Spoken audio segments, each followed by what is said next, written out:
Sałata łodygowa, czyli głąbik krakowski kiszony.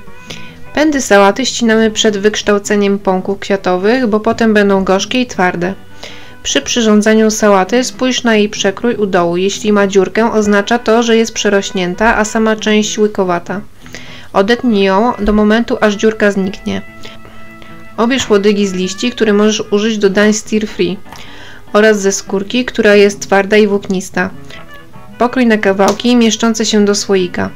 Na zalewę 1 litr wody, 30 g soli, czyli 2 płaskie łyżki i łyżeczka cukru. Do każdego słoika dodaj 2 ząbki czosnku, kawałek chrzanu i baldach kopru wraz z łodygą.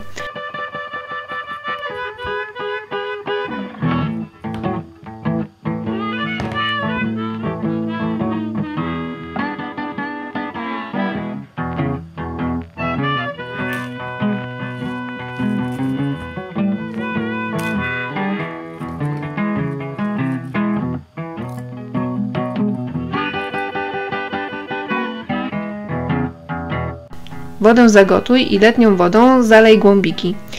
Po 3 dniach w temperaturze pokojowej przenieś słoiki do chłodnego, ciemnego miejsca. Będą gotowe po około 14 dniach.